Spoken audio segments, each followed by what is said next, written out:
so much in this regard, like just having his arm around you through all this. That means a lot, man. You know, just another good father figure, you feel me? Not just speed, that's acceleration and that's explosiveness. Being able to out boat race two people. It's nasty, dog. Deion Sanders was hounded and made fun of, called a lot of nasty things in that whole Colorado regime, actually, for embracing the transfer portal and the way that they've done. But now you're sending a lot of these transfer portal players to the NFL, so it's confusing to me. Was it a problem that he was in the transfer portal, or was it not? Because he's had successful players, now NFL level players, and now after a 9-3 season, he's reloaded and looking to take advantage of the momentum that they had. Today, we're going to be looking at probably the most dynamic transfer that Deion Sanders has ever picked up, and that is one Jimmy Horn from USF, an explosive electric factory that was a bit of a safety plug for Jimmy Horn, or not for Jimmy Horn, rather Shedeur Sanders when he was healthy. Sadly, this season he was not healthy, so I want to take this season to kind of have a full flashlight and shine on him as he enters the NFL draft. And first things first is Combine, which is this week. So we're going to look at some Shrine Bowl stuff. We'll look at some film, throwback film. Most importantly, though, we're going to hear from Jimmy Horn. We're going to hear about his impact with Shedeur, impact from Deion Sanders, and everything else in between, and get to the bottom of who Mr. Jimmy Horn is, man. If you enjoy these types of videos, leave a like on it. If you don't, dislike it, subscribe. If you enjoy college football content, updates, coverage, everything else in between, man, let's up right into it with him speaking on Coach Prime's support. So with that, what does it mean to you to have Coach Prime behind you so much in this regard, like just having his arm around you through all this? That means a lot, man. You know, just another good father figure, you feel me? I ain't gonna say good, a great father figure, you know. So like that's a lot to me. I mean a lot to me just to have him my back, and then the people around too, like the coaching staff and stuff like that. Jimmy, you obviously had a big week 1 game last year. What do you feel like allows you to be so ready to contribute right away and early in the season? I play with a chip on my shoulder, you know. Like I just play with a chip on my shoulder. That's really what drives me. Like I know what I'm doing this game for, and I love this game. I do it for me, and I do it for the ones I love. Jimmy, Zay, you know, making the Cardinals roster and all that. What's it been like just watching him ball out in preseason and make the team? Man, it's been amazing. You know, just to see the grind that my brother put in, the work that he put in to get where he at. Like Zay is that guy, for real. Like just to see him in that position and be in, like I love to see that. Like if I call you my brother, like I really love to see you wear it, for real. Last question, Neely. Jimmy, I talked to Coach Jason Phillips earlier about in the mornings when he goes down the road and hugs each one of you guys. What does it feel like for you to have a coach who takes that personal moment when y'all get the day started? That means a lot, you know. Coach J Phil, that's my guy, man. So we had a good conversation, you know. Tough love, that's the type of coach he is. Like he don't never look for the good in your game. He go always find something that you think that you doing good. That he go bring it down to the littlest piece, and he go keep it real with you. That's why every time you come through there, give you a handshake every morning. It's just a good feeling to have a coach like that. All right, they're backish up in there, but they've already talked about the main things there, Coach Prime support and some other stuff. We're going to hear Shedeur actually talk about Jimmy Horn and kind of – oh, no, sorry. This is just him sharing a moment and being like kind of cool. This is him talking about more about Deion Sanders and what he's done. What do you think the biggest lesson that you learned from Coach Prime was, whether it's on the football field or just how to be a man? You said it right there, how to be a man, you know. You got to know how to be able to take coaching. You got to be accountable. You know, his main things was smart, tough, fast, discipline, and with character. And, like, them really, like, the 5 characteristics of life that you really need to be a successful person, you know. Like, with that, like, you can disguise the limit, you know. Oh, that was it. I thought it was going to be a little longer. My fault. On to the next one. This is Colorado playmaker Jimmy Horn on the big lights in Boulder, making the most out of opportunity, Shedeur Sanders' leadership, and a little bit more. It was 2 minutes. I was kind of camera shy, but the more they brought the cameras around, you know, they got me more comfortable with the cameras and all that. So that's really like one of the biggest things when you get that. They kind of prep you in that way. Like, you're going to have cameras around if you really want to do this, you know, so you just got to get used to it.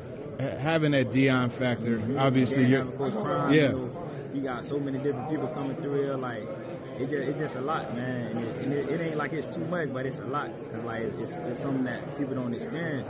Like that's like a great opportunity to be a part of. I asked you about you, LeJohntay, Will, like so many weapons. when you guys, like when you personally, like when you were open and Shador may have missed you, how did you go back and communicate to him like, oh man, like, you know? I'd be like, if I be open, I'd come back, I'd just come sit down, because I know he been there watching it on the film. He'd be like, oh, damn, I missed you right there. Then I'd just leave it at that. How did he handle those types of conversations? So he handled how a quarterback's supposed to handle it. You know, he going on about his business as a man. And as a man, we should be able to talk to each other about certain things. Yo, shout out to Jimmy Horn, because I know I might be yapping or whatever, but you know how good it is, the reflection of a future NFL player, that you know how to handle these questions. We talked about this early in the season with Shador, right? Obviously, Shador did some bad things, but he also did some good things in the media. And I'm happy that Jimmy Horn also, like you kind of alluded to, look, being in Colorado, being around those bright lights, you're going to start getting different ways and to tap into different things and different ways to achieve different skills when it comes to the media side of it. And the fact that he's like, he recognizes what he's trying to do. Like this reporter is trying to set him up, you know, try to get some immaturity from Shador and get some, and maybe the opposite, but regardless, he's trying to get something about Shador by asking Jimmy Horn, and Jimmy Horn being the real teammate. He's like, hey man, he handles it like a quarterback handles it. Hey, he handles it like a man handles it. Like this just is what it is, and he's that type of dude. So shout out to Jimmy for not just, hey, I'm gonna protect myself and the people in the team, but you know what I'm saying, I can also protect individual teammates and the way to do it. So that's how little media stuff, man. I like to see that. If you can't do that, then you ain't no man. One of the things that really stood out to me after that bowl game, or before the bowl game, excuse me, all the questions were coming to him, but he deflected. Yo, well, ask about my guys, man. What does it say about him as a leader? His character, you know, like the type of guy he is, man. You know, not only just a football player, but also too. You talk about character. You know, obviously we know your story, what you've been through. How much does the things that you experience, like how much does that make the game? Like if something goes wrong, you're like, it's just football. Yeah, you know, it's deeper than football, you know. It's just football sometimes, but when I'm out there on the field, like I'm thinking about making sure everybody's straight, you know. So I'm playing hard. You feel me? Every play I ain't letting up. Even if I'm having a bad game, I'm still have my head up because I know. It was a bad question. Sorry, buddy. He asked a weird question. But hey, get on ya, Mike. Good on ya, Jimmy. I think he had a few more things to say here. I think we'll hop into this little snippet here and see what he has to say. I don't know nothing about this. This was just here, so we'll take a peek. It's only 5 minutes. Still out here at the East West Shrine. My name is Frank Delana. I'm joined by Colorado's own Jimmy Horn. Jimmy, welcome to Bring the Juice. Yes, sir. Good vibes.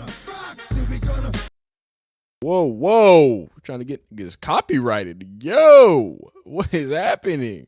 Prime this year. Whoa. How has that man affected you both on a personal level as well as a football level throughout your career?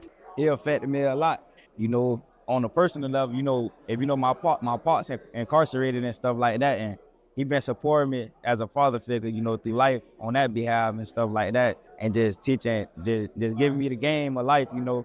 And then like in football, you know, I know he talked to a lot of these coaches too, and he trying his hardest to help get me in that door, right? And like on the field, you know, he tried to get me the ball and stuff like that, so I could show my game. Is there any core value you would say Coach Prime has enabled or instilled in you? A core value I can really see, just be yourself. Just be yourself, whether they like you or not. And just like be respectful too, man. You know, you got manners go a long ways. Manners go a long way. Yes, sir. You had a nice handshake. Some of these dudes got some dead fish handshakes. Facts. How you shake a man's hand tells a lot about him. Yeah, facts. I'm old school like that. Yeah. Would you rather have played in the 2024 season and the way the landscape college football is now, or would you have rather played 10 years ago in college football? I'd rather play in this generation. Get the bag. Yeah, get that bag, man. But really, I'd rather play. I'd have played in the back then though, cause I love football. You know. Yeah. Money don't make me. No. You know what I'm saying? Can't define you. Money don't make me. But right. if the money, send money the opportunity in the game, now why not play it? If it was the same as back then and now, I would have played him back then, cause we all still trying to get to the same goal, get to the NFL and help our peoples out. You know. How would you define chasing greatness? Chasing greatness? Yes, sir. I feel like that's setting a foundation for the rest of your life. You know, what you want to be, how you want to be remembered, you know. you could be remembered as great, but some people might be great, but might not be remembered right as a good person and stuff like that. They might be like, man, I used to love him, but he was a sometimes a jackass to me or something. Like, you know what I'm saying? Yes, Hey, y'all go watch that. We don't take full stuff. This is the juice. Bring the juice. He's a smaller dude. I'm gonna go ahead and subscribe. That's a good time. Shout out them for really being on what's it called, feet on the grounds at the Shrine Bowl and getting some of that exclusive stuff. That's great stuff, man. A good answer to that. I like that greatness, defining that greatness. It's not just it is what it is, or like, oh, it's being great. It's like, hey, this is the foundation of what it is. Because if you're gonna be great, you gotta do everything great. So I like that. Going a little background, you know what I'm saying? This was his commitment speech back in December 25, 2022. You know what I'm saying? Right on Christmas.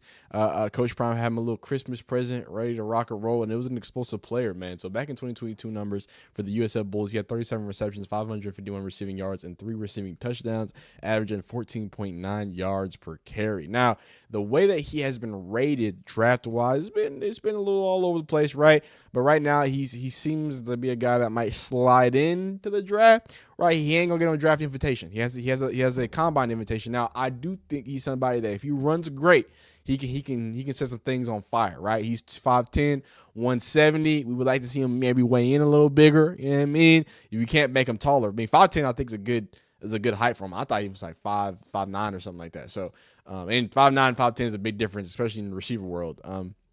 Right now they have him as positives for the 33rd team. At least it says electric open field speed, which we've seen plenty to spare as a vertical plane receiver, and then has shown good ball tracking ability to adjust late to ball flight, slippery releases at the line of scrimmage to ensure on-time routes, and functional play strength in minimal limits roll on rundowns. Will struggle to convert large targets to receptions and contested catch opportunity. Has been nearly a slot exclusive player throughout his career with a lot of scheme/gimmick touch opportunities. So I guess let's go deeper into it. And obviously, y'all know about the Shrine Bowl. That boy was absolutely dicing people up in the Shrine Bowl. You might not be able to see it too good. It looks like it's on a potato. But he was cooking people. He was cooking people deep. He was cooking people left, right, and also in the center. I mean, it was just nothing he could do. There he is lined up in the slot there. I think he has his little diving out catch there. So that was clean. That was smooth. You know what I mean? Like he was just showing up in a lot of places, and we'll go deeper there. But I think we got to start with this right here. So here is what Andy, Coach Andy, has to say about it. So, or CU Andy, I apologize. Colorado wide receiver Jimmy Horn profile. So career 2,000 yards, 12 touchdowns in his career, 4.34 40 time. If he gets this to a 4.29, you know what I'm saying? That's a lot of time. I don't want to say that just like whatever. That's 5 whole 0.05 seconds. I don't know. That's a lot of time, like in all seriousness. But if you can do that, that I think can start bumping you into those third rounds. The problem is the injuries that he's had. You know, the injuries and the weight, right? I feel like 5'10", 5'11" receivers don't really have an issue getting drafted. But I think when you get to small and short receivers, I think Devontae was small, but he was like 6'1", 6'2", so you're going to have a little bit more length there. But a lot of versatility on offense. Like, again, I think I definitely see a Rams type, you know what I'm saying? Even at Cliff Kingsbury, I know he's not a head coach anymore, but that type of gadgety offense where people who like to maximize a lot of their offensive weapons could use him and flourish a lot in the NFL. So let's, I guess, see him touch up a little bit. I think this is that crazy. I know that was just him take a step out. This thing got called back for a penalty. That was crazy. Down the sideline, and nobody can catch him there. Another look there. Boom. And then that's just speed and being able to tiptoe down that sideline. And that's just a boat race. I think it's that same play. Come on, man. Same play. Is this the same play again? He don't tell me it's the same play again. I want to see that play where he did y'all see that? Did y'all see that? Human joystick type? Ice. Like, this is where Jimmy Horn shines. Again, the explosiveness, the dynamicness. It's not just, he's fast and he can catch balls, yada, yada, yada. It's that when he gets that ball in his hand, man, that boy's electric. No offense to LeJohntay, because LeJohntay is phenomenal with his ball in his hand. I think LeJohntay does his best work without the ball in his hand, if that makes sense. Like, I think, setting receivers up or setting DBs up and stuff like that. But I think with Jimmy Horn, you get the ball in his hand and he can just make magic happen, reverses field completely, and turns that into something minimal. And that's that same play again. He's going to make somebody miss and go crazy. This is some old Jimmy Horn highlight stuff. So let's check it out again. I gotta slow it down so they don't copyright me to the best of their abilities. Jimmy Horn is gonna be lined up here in the slot, I believe, coming across. Q sees him, Q strikes him right there, and Jimmy Horn decides to look how many people around him. 1, 2, 3. That's 4 people around him. At least 3 people ahead of him with elite angles. And let's see what he does to those angles. Boop, boop, boop, boop. One step, dynamic, dog. Put your foot in the ground and then make this motherfucker look silly and then make that motherfucker look slow, and he's ahead of me. I'm going to make him look slow till he's gone. That's crazy. That is not just speed. That's acceleration, and that's explosiveness. Being able to put a move on somebody. Hey, I put a move on y'all, and then I was able to boat race 2 people. Shout out to my man with that. That's a nice little block, though. It does help that he's right there. But still, it's nasty, dog. It's nasty, dog. Here he is. Okay, so this is where it really shows. 69-yard touchdown. This one, Shador kind of got bailed out, but then at the same time, I think Shador knew what he was looking down there. You know what I mean? He knew who he had down there, right? I don't know why this is Pac-12. This is the Big 12, baby. So I don't know why you're talking about Pac-12. But this is the one that Shador just gets yammered on, right? He gets absolutely yammered on because they bring a little blitz. He steps up, gets popped while throwing, and he just lets that thing hang in the air. And Jimmy Horn, I needs to be pointed out that Jimmy Horn adjusts to this ball. Shador just throws to open space. He says, I got this quarterback playing the third. This safety is rotating late. I have space there. So he just throws it into the space. Jimmy Horn has to figure it out at the end of the day. And then, of course, does what he does best, make another move. And then that's a 70-yard touchdown. So dynamicness, explosiveness, it's a different level. And here he is again, showing that he has sure hands. Get the ball in his hands, and he's burning people. And that's all it is, man. It's hard for me to think that he's going to actually be undrafted, right? Obviously, he's had some links. People are saying round 7 undrafted. People are saying that he's been talking to people in the Steelers. And I really do think already talking to the Steelers, already having some of his foot in the door, he does 1 or 2 big things when it comes to that combine, dog. He's out of here. He's out of here. And we'll watch a little bit of Shrine Bowl. We've watched some of this before. But just to kind of pin the tail on the donkey here. It's actually only 2 minutes. So, yeah, in closing, look, I think Jimmy Horn is going to go undervalued. And what's going to happen is you're going to have Xavier Weaver in the NFL. You're going to have Travis Hunter starting on an NFL team. You're going to have Shador, who should be a decent NFL player. And then you're going to have Jimmy Horn and LeJounte Wester that are both possibly going to find some places and spaces on their on NFL rosters. Like, what do you tell Deion Sanders? I want all those people who were calling him a clown show, who were calling him all this and all that. Please tell me, please list the number of schools that have multiple top 10, at least top 10 picks. And then I'll count that all together is going to at least have 5, 6 at the bare minimum 4 players drafted in the NFL draft at a Big 12 school. That's a Pac-12 school. Like I just need y'all to stop playing games like this gold jacket wearing motherfucker Deion Sanders doesn't know what he's looking at when he looks at football players. This is a dynamic football player. LeJounte is a dynamic football player. These are elite football players, top tier players. Shout out Cam trying to get his shine too. I just hate the fact that it started off as just he's just recruiting. He don't want to build nobody. I don't know, man. Maybe he knows how to pick some talent out. And maybe he picked some elite talent out. I wish the best for Jimmy Horn, LeJounte, all the Buffaloes, and to be honest, all these young players who are looking to make it the next step in the NFL. Jimmy Horn is dynamic, right? And I think he's going to go down as one of the most dynamic players to join the Buffaloes, even though he didn't have the biggest impact. When he gets the ball in his hand, phenomenal things happen. So, man, if you're enjoying these videos, like it. If you don't like it, dislike it. If there's any type of videos you want to see off season, man, we're doing all different types of stuff. I got a car video about what Deion Sanders is talking about stuff. So we're doing all types of fun stuff, man. So y'all let me know. Like the video if you like it, dislike if you don't like it, subscribe if you enjoy college football content. Hit those bell icons. We'll see you next time, man.